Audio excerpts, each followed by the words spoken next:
I got asked this question. What is the keyboard shortcut for converting text to Subscript or Superscript? Let me show you how to do that. Let's say I want to put a Superscript 1 right there. So I put the 1, then I select it or highlight it. And as I'm highlighting it, I can hit Command or Control, period. And I just convert that 1 to a Superscript. Now, if I don't want that, I can hit Command or Control Z and put it back. Now, if I want to make it a Subscript, again, highlight the text that you want to make Subscript, and you hit Control or Command, comma. And I just made that 1 a Superscript. Subscript and Superscript, keyboard shortcuts.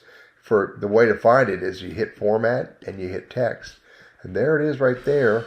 Command or Control period, Command or Control comma for Superscript.